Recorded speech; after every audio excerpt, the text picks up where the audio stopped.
Thanks, Jesse. My name is Jack Blanchard. I'm the Associate Provost for Enterprise Resource Planning, and I've been working on the Elevate program for the Workday implementation since 2019. And today, we're going to start off with a message from Provost Rice. We'll then move through the agenda that you see here. I'll give you an overview of the program as to where we are and what's coming. We'll talk about how this is going to transform what we do for our students, our faculty, and staff. And then I'll walk you through some details diving into what the program is going to be doing to deliver on that. And then we'll close with talking about how we can communicate and engage with all of you so that we can have a successful implementation. And with all of that, it's my great pleasure to turn this over to Provost Rice for some introductory comments. Thank you, Jack. And I want to begin by welcoming everybody. Thank you so much for taking time out of what I know to be very busy schedules and joining this town hall. So thank you for being here. I also want to begin by thanking Jack. Jack, we're really so grateful for your committed leadership to this incredibly enormous but important undertaking. And also to so many others across our campus who are investing significant time and in many cases, extraordinary expertise to implement this new enterprise system. I really want you all to know that the campus leadership team is very grateful for your efforts. So the Elevate project is truly transformational. Its impact to advance and to improve how we do our business is essential in supporting the innovative education and the cutting-edge research that is so core to our mission as a large world-class university.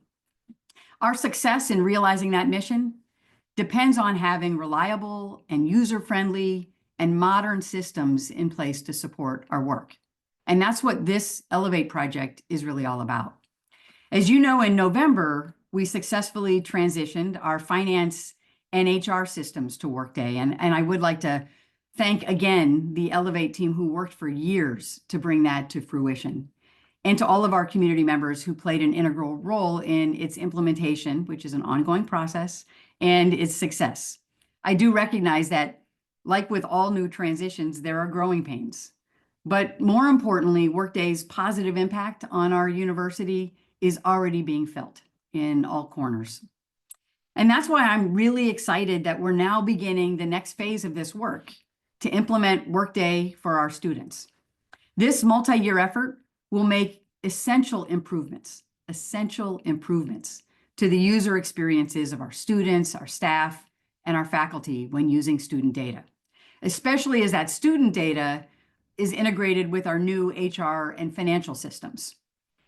Among the many benefits of the new system, and this is a really important one for students who are logged in here, it will allow for 24/7 user access through a mobile app.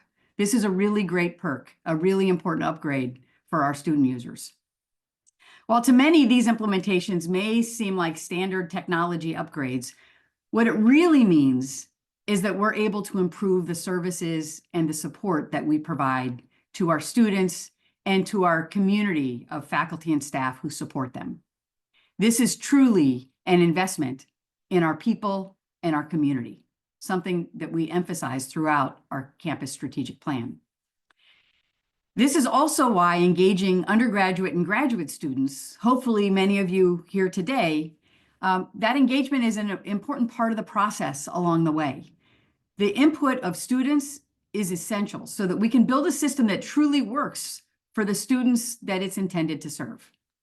We're also very lucky to have passionate and skilled staff and faculty as part of this process, allowing all of our schools, colleges, units, and programs to have a meaningful voice in developing a streamlined and user-friendly system. This is an ambitious program, and it will be a heavy lift. But as with all things that we do here at the University of Maryland, we will support one another to successfully achieve our goals around Elevate and how Elevate can help us achieve our goals associated with our important mission. So I want to thank you all for being here. Thank you all for your investment in this important work. And with that, I'm going to turn it back over to Jack. Thank you, Provost Rice. Appreciate that. So in terms of the Elevate program, I want to give you an overview of what we're trying to do here. Some of you are familiar with this background, but because we're starting a new phase focused on student, I anticipate that there are a lot of people in the audience who are not yet familiar with what we mean by our enterprise systems and what we're trying to do. So the problem that we're trying to solve is that our current systems are obsolete. Well, what systems are we talking about? ERP, Enterprise Resource Planning Systems, are essentially the computing systems that support the work of the university. And so that kind of three-legged stool of covering finance, human resources, and student.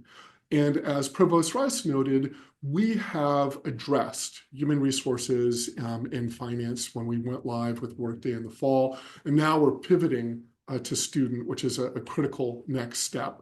Why is this critical?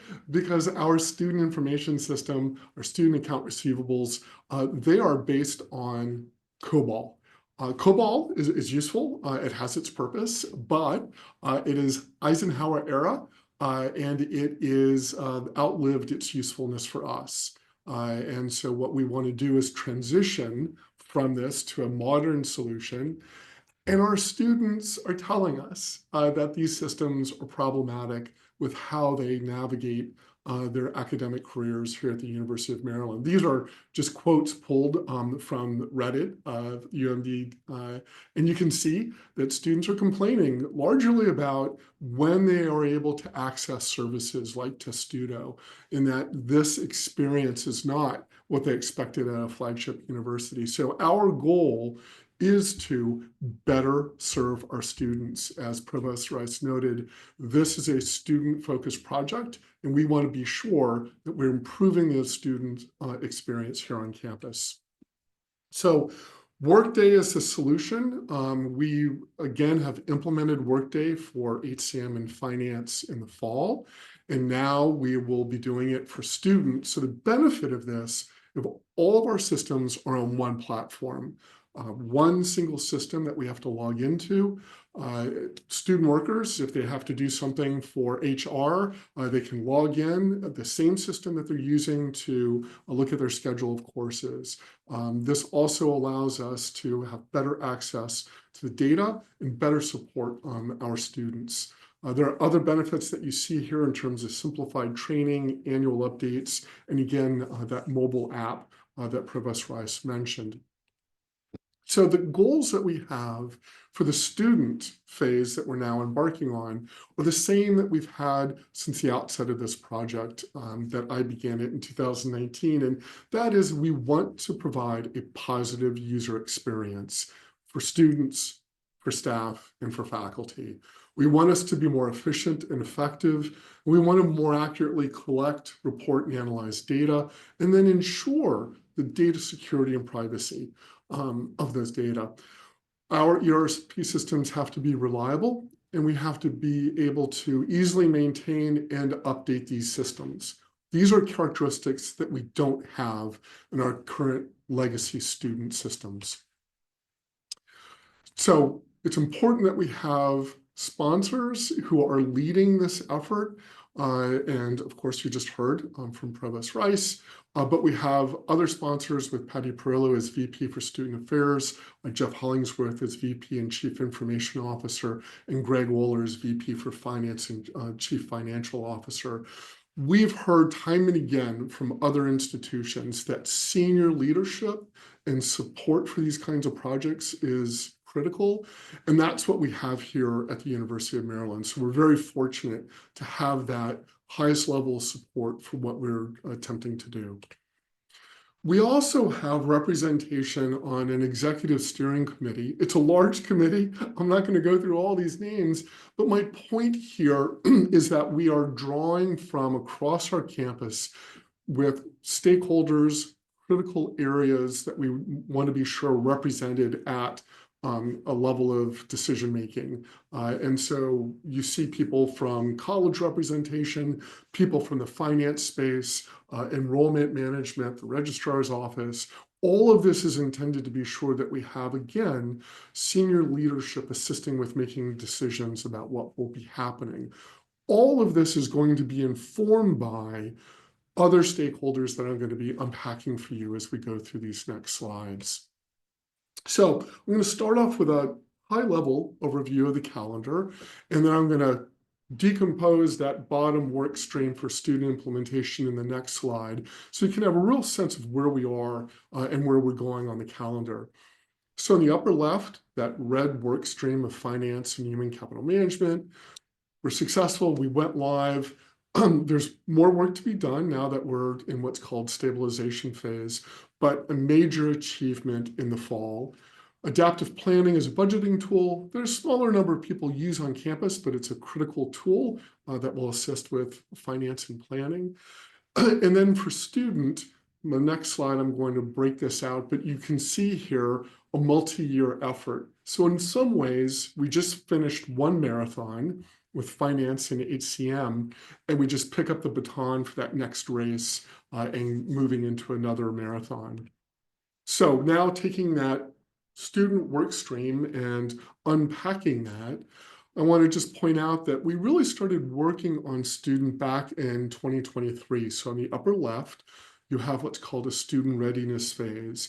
And that's where we were capturing information about all of our legacy systems, all the technical issues that are involved, what is out there in our current ecosystem that we need to be aware of, what's being replaced, what maybe is not being replaced. And as you'll see later on the slide deck, we also engaged with users. We talked to students. We spoke to staff and faculty. We wanted to understand their pain points and what they'd like to see in a new system. Last year and the start of this year, we're in what's called the plan phase. And now we're getting ready to embark on this critical phase called architect and configure. This is where we are making major decisions about how we configure the system. For those of you who aren't familiar with Workday or modern enterprise systems, this is not software that you buy, take it out of the box, load it up, and flip the switch and start using it. You have to make decisions about how you're going to configure that to best meet your local needs. And with such a large and complicated university, that is a heavy lift. But that's what we're going to be doing starting in March. That'll take us through early 2027.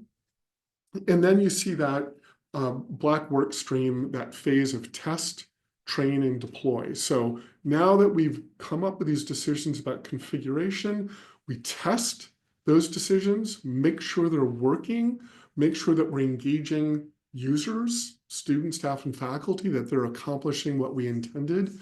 We then train folks and then start deploying those systems. Now, one difference between student implementation and what we did in the fall with HCM and finance is represented by those 5 markers. And those 5 markers are explained at the bottom of the slide. In the fall, with human capital management and finance, we had what's called a Big Bang go live. We woke up on November 15th and just started using Workday for everything that was involved in finance and HCM, and our legacy systems were retired. Student is more complicated, many more systems, much more functionality. So we roll out Workday in stages, those 5 deliverables, those 5 go lives. And you can see at the bottom of the slide, which each functionality is being delivered, adding to the prior functionality. So for a period of time, we're really using legacy systems, and Workday starts to pick up some of that functionality to ultimately fall of 2028, we go live and we're using everything that Workday has to offer. So we really want to transform the student experience. This is not simply an IT project. It is a project where we want to understand users' needs and review our processes and transform how we do things on the campus to make it a better user experience. Workday will address student needs across their full life cycle here on campus. From the far left, onboarding of students to financial aid, advising and registration, student financials, and ultimately graduation. All of this aligns with our campus's strategic plan. When we look at reimagining learning, Workday is going to help in that goal. It's going to foster interdisciplinary and collaborative spaces via a more efficient approach to cross-listing and co-locating courses. We want to be able to address our community's expectations for inclusivity and accessibility with a user experience via self-service, 24/7 mobile access, user-friendly, intuitive interface. There'll also be integrated dynamic four-year graduation plans so that students always have that available. And we invest in our people and communities. We better manage our data, the access to that data, the data integrity, so that we can better support our communities. And we are working to build inclusivity in Workday by enabling our students to better own and interact with their student profile. Some of these benefits for students I've already touched on, things like access and user experience with that mobile access with your smartphone, identity information, real-time data sync. So as things are changing in Workday, they're changed in terms of what a user will see. Academic planning and registration are all in one place. That dynamic academic planning tool showing you at a glance status and what you need to do to achieve your graduation plan. Finally, easing the financial review so that students don't have to try to find the information they need and struggle, but we want to demystify that so that they understand, for example, their bill and what financial aid they're getting and the impacts that all has. So I did want to give you an overview of what Workday will be replacing, because it's not going to take care of everything. And this is a beginning list. And I know that some of these are technical, specific terms that not everyone's aware of. The takeaway from this is on the far left, you see that Workday will be replacing a lot of systems. And some of these systems students are going to be familiar with, like Testudo, Advise on the Web, UMeg. Those will all be replaced by Workday. And then there are systems on the right that are not expected to be replaced by Workday because those systems serve a function and they do things that add to Workday. So a big one that a lot of students are familiar with is Salesforce or TERP Engage and grad admissions. That will live on. And those other things that you see there like Canvas, those will also persist. We will integrate those systems in Workday, though, so that you'll be able to interact and cross over with those. Again, not exhaustive, not final, but I want to give you a sense of what Workday, the impact it will have, and how it will be modernizing and replacing a number of our key systems. So giving you an overview of our Elevate student program, the key consideration when I'm talking about what we're trying to do here and what the team is going to be doing to meet these challenges, I want to give you some background. A key consideration here is that Elevate is going to be harder and more complex with what we just did with HCM and finance. It's more difficult because we have more stakeholders, 41,000 students, undergraduate and graduate, 2,600 instructional faculty, over 6,000 staff. And we're replacing systems that users have grown accustomed to over decades, and that becomes a challenge. And we want to, again, not make this just a technology change, not just what they call a lift and shift, but we really want to look for opportunities to change our processes, be transformative to better support our students.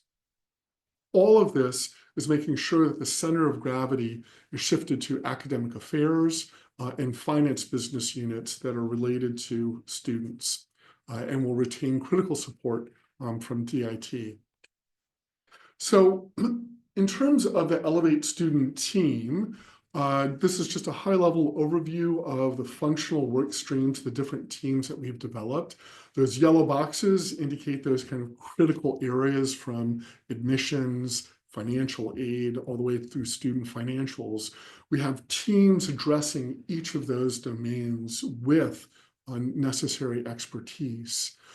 we're also capturing the undergraduate student experience. We want to be sure that we're looking at what we're doing through that lens of an undergraduate and their unique needs.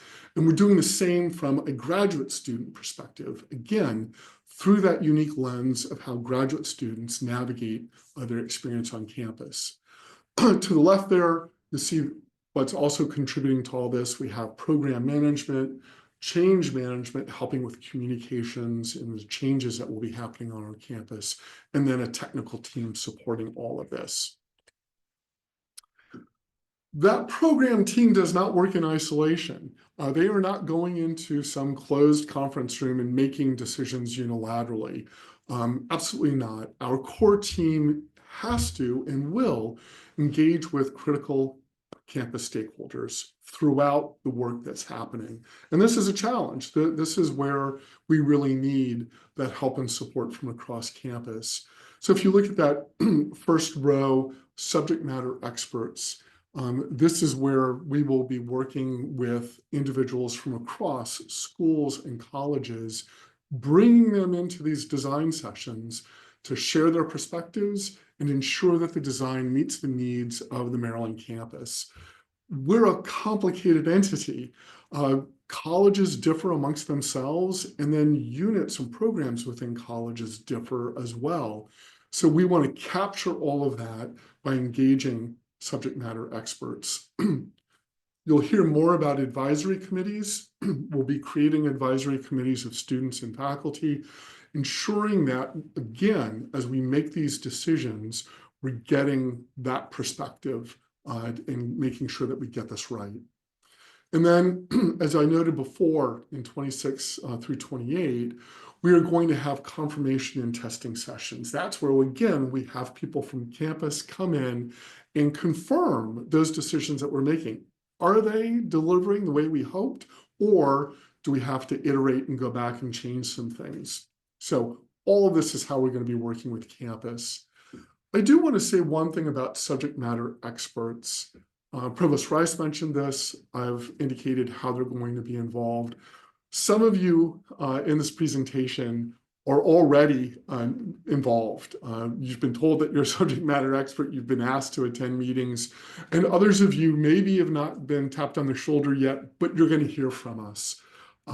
Your roles are important. And I just want everyone to understand that when we work with people who are subject matter experts, we will have a onboarding process. And what I mean by that is we're going to orientate everyone, let them know what's going on in Workday, let them know what we need from them, what their role is. We're going to share with them documents about Elevate students so they have better insights into what's happening.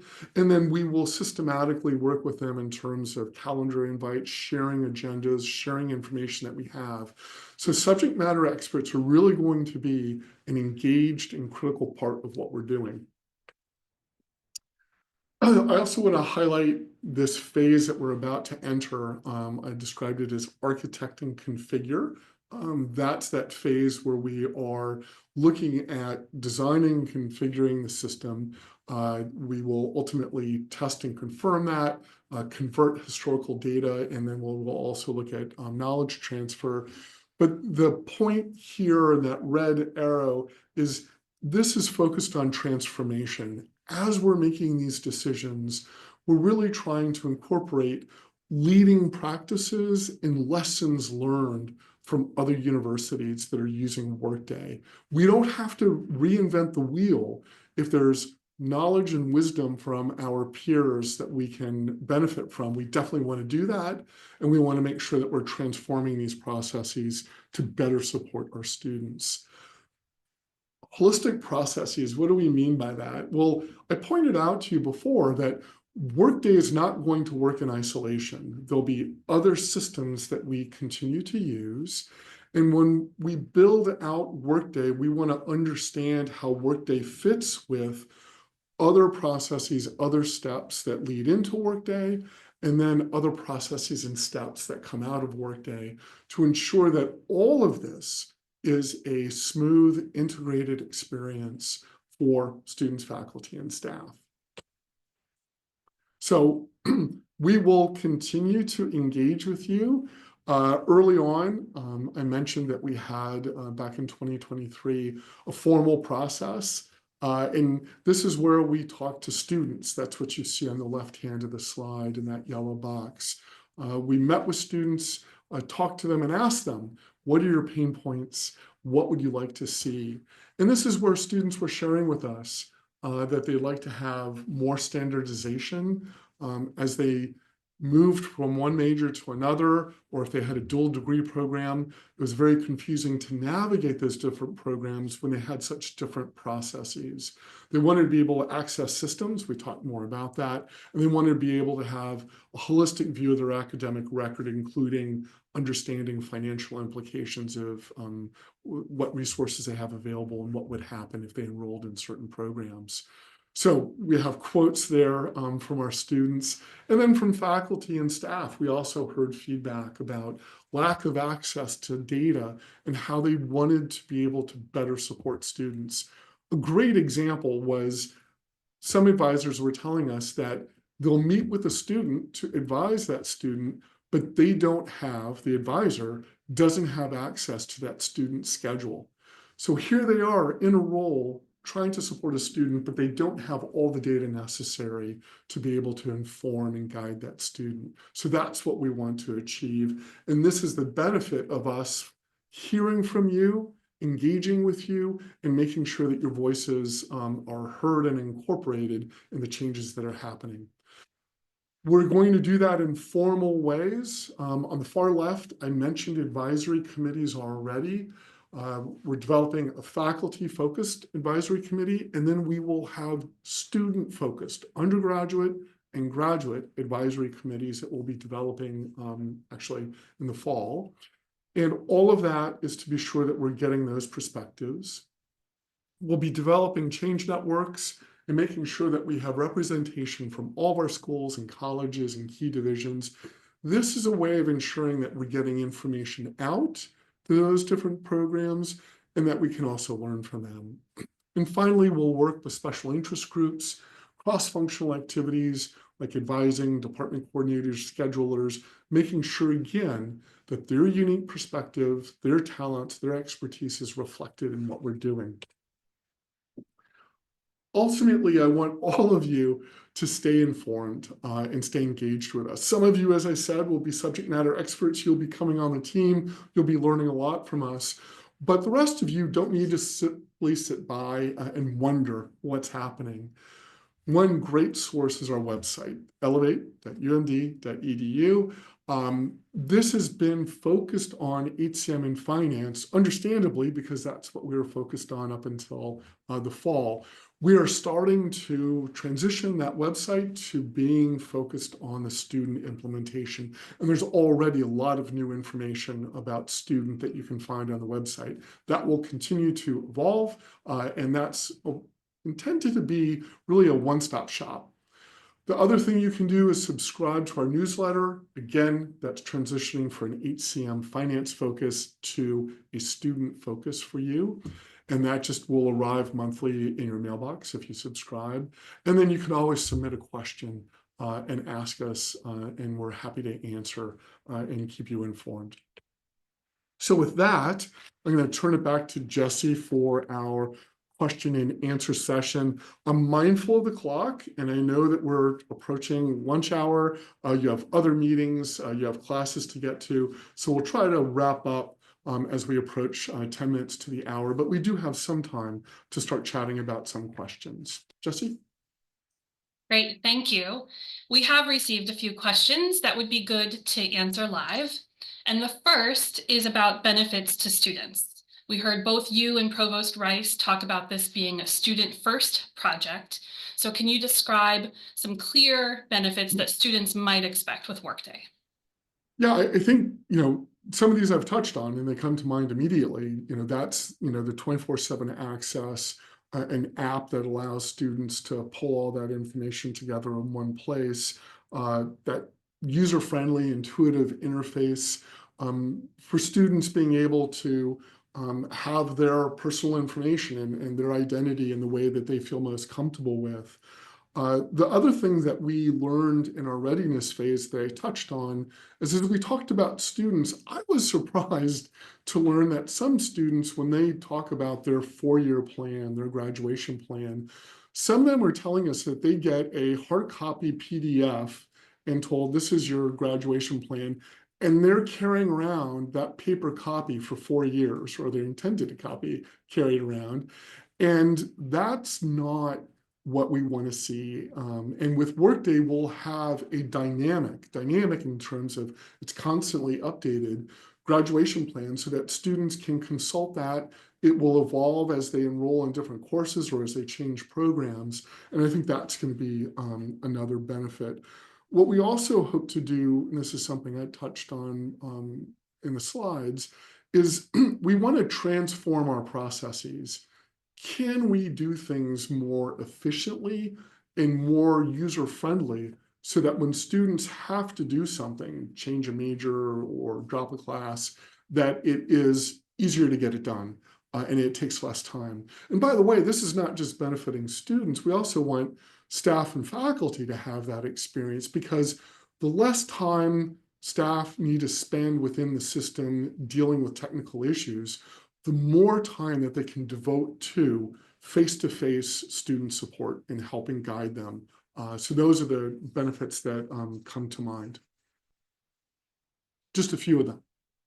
Great, thank you. And you just hit on adjusting and adapting to new processes. And so that feeds into the next question, which is, what do you think will be the greatest challenge for our university community in adapting to the new system and the new processes? Oh, wow. Yeah, I think there are a number of challenges. One of the challenges is what we're trying to address here today, and that is communication and information. With such a large organization, such a complex organization, so many different stakeholders, we want to be sure that we're developing strategies to keep people informed, to keep them engaged, so that everyone understands what's happening, and when it's going to be critical for us, that we're engaging those stakeholders to help us make decisions that are going to serve them better. So that's one challenge, is that communication. We'll have these town halls on a regular basis. We have those other resources I outlined. That other challenge is when we're making design decisions, being sure that we're hearing from different perspectives. There are so many different program requirements. There are so many unique student populations, and we want to be sure that as we make design decisions, we're incorporating those considerations.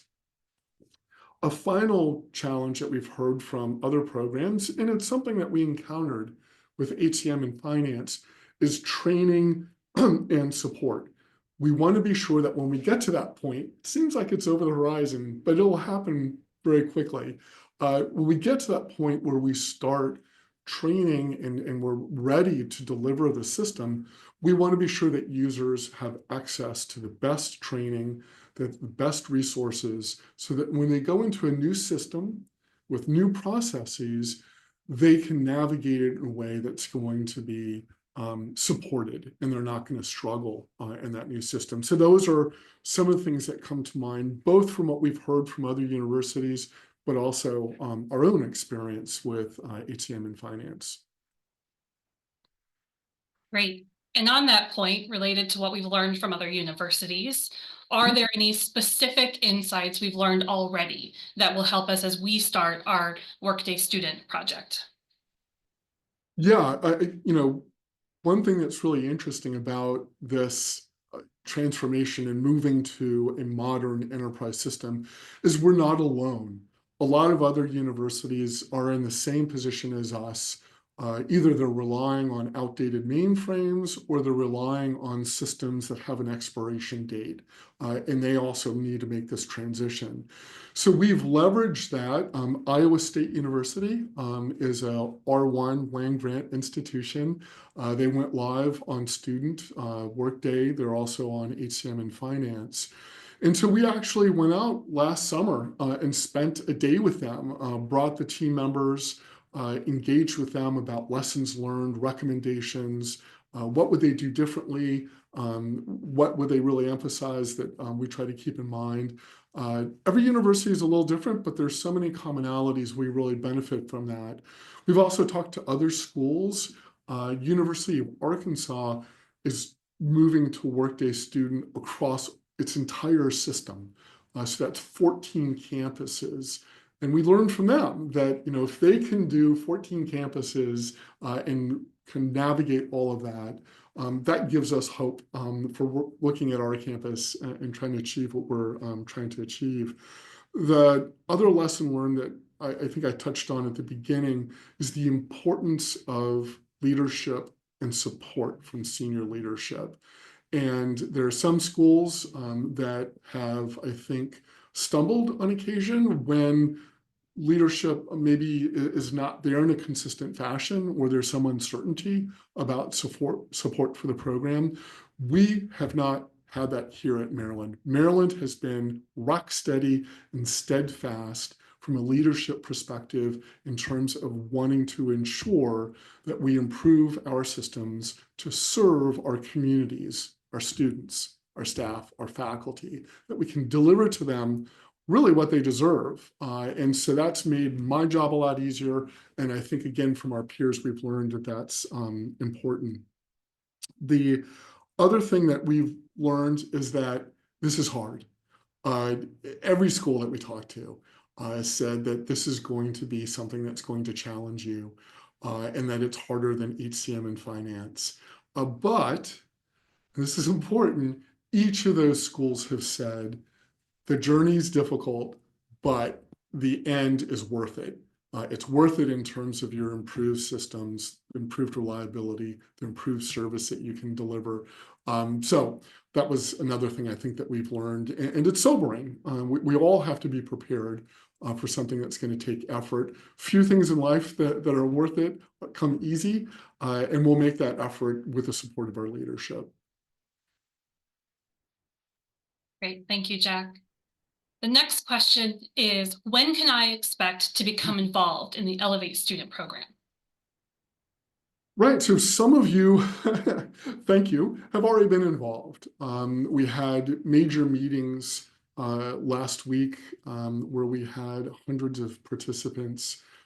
We continue to engage subject matter experts, and those numbers will only blossom as we expand into this architect and configure phase that I've been talking about. So that will be ongoing for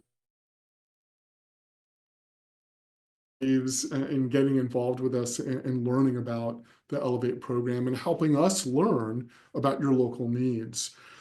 In terms of other audiences, other constituencies, we have the testing phase is probably the next opportunity for people to get involved.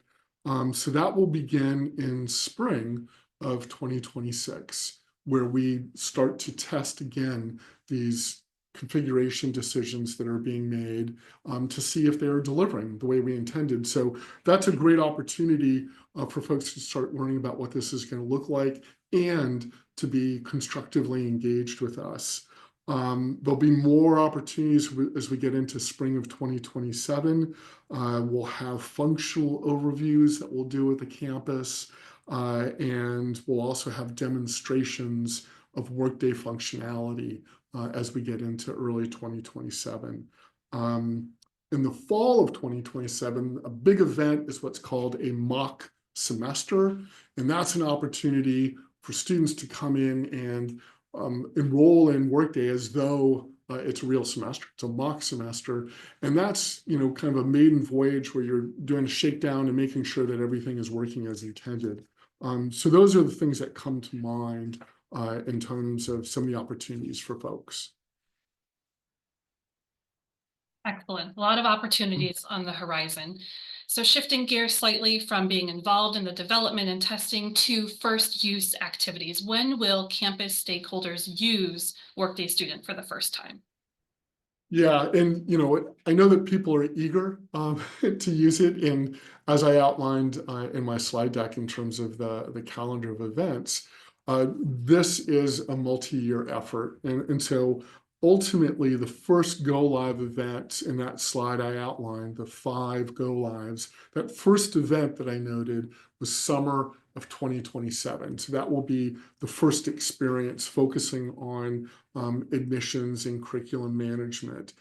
So administrators will be involved in Workday Student, and then that will expand in the fall of 2027 when we start to support financial aid processing for the 2028-2029 year subsequently. So again, that first go live event, summer of 2027, and then those other stages that I talked about moving into 2028. By fall of 2028, everything that I laid out for you is going to be on Workday and will be live. So I think those are the highlights of when you can expect to start seeing and using Workday. Great, thank you. And the next question is somewhat related, but is about when can stakeholders start to have a demonstration of Workday student capabilities? So it really is going to depend on, what groups people are involved in and constituencies. The subject matter experts that I talked about, those folks are going to be involved early on, and they'll start to see Workday functionality and demonstrations of that. So that's going to be happening across these next 2 years. For our broader campus community, you'll have an opportunity to see Workday functionality. We anticipate starting that in 2027, so that folks can start to get an introduction to Workday as to what to expect. So that's kind of my shorthand answer of what we'll be seeing. And those will include things like functional overviews so that people can very quickly understand what is going to be delivered. That's all separate from training, by the way, but it'll be an introduction and getting people familiar with what Workday looks like and what functionality it's going to deliver. Great, thank you. The next question is about how will students be involved in the design process? Yes, we want students to be involved. I started talking to students when I took this position in 2019. And every time I talk to student groups, they tell me they're unhappy with the current systems and they want to help with the new systems. And as Provost Rice noted, this is a student-facing system. We want to be sure that we're serving our students and getting this right. We're developing student advisory groups. So these will be formal groups that will be engaged undergraduate and graduate, so that they're coming in and working with us to help inform us about decisions that we're making. So these advisory groups are going to be a big part of it. I'll continue meeting and presenting to our student government organizations, both graduate and undergraduate, to keep them informed, to engage them, and to get their feedback. We'll also, continue these events that I spoke about, town hall meetings, presentations, opportunities for you to, visit the Elevate website and be informed as to our progress and what's happening and any upcoming events that might be student-centered that you can attend and come to. And that will keep you up to date on all of our offerings. Great, thank you, Jack. Probably time for maybe 2 more questions. And so the next question is the same one with the students, but now with a faculty lens. So how will we involve faculty in the design process? Right, so absolutely. I talked about student engagement, faculty engagement is critical as well. And one of those mechanisms is going to be faculty advisory groups, faculty advisory perspective from both undergraduate and graduate perspectives. And those are being formed now. We also have faculty involved in a number of other ways with regard to subject matter experts that we might have, or administrator engagement. We have representatives of faculty on the ESC from 2 colleges. But the faculty advisory committees, I think, are going to be a really great enriched opportunity for representative groups of faculty to help with us and be engaged. Thank you. So for the last question, just tell us more about how we can continue to stay engaged and know more about what's coming next with the program. Right. So I'm going to be redundant because I said this a little bit at the end of the slide deck, and that is visit our website. We are working hard to now transition that to a very focused emphasis on the student implementation. And there'll be more and more information that starts getting populated on that as we start moving forward in the coming weeks. So that's going to be a one-stop shop. The other thing is you can subscribe to the newsletter that will automatically kick into your mailbox once a month, so you don't have to do anything to get that information. And then also when you hear these kinds of announcements for town hall meetings, make sure that you participate and make sure that you share this with others to participate. I know it is so hard. Our email boxes are just, sometimes slammed with all kinds of information and other non-academic groups that we belong to, our courses, our department meetings, and now you're going to have Elevate emails. But when you see these invitations for town hall meetings, be sure that you attend, be sure that you ask others to attend. We'd love to see more student representation in these meetings. We know they have lots of competing demands on their time, but those town hall meetings will also be important. The other thing is that if you're asked to serve a role on an advisory committee as a student or a faculty member, or serve a role as a subject matter expert, to be generous with your time and engage with us. It'll keep you informed, but it'll also benefit you by making sure that your perspectives, your experiences are reflected in what we're doing. And I think that's everything I wanted to cover. And I see we're coming up on 10 minutes to the hour, Jesse.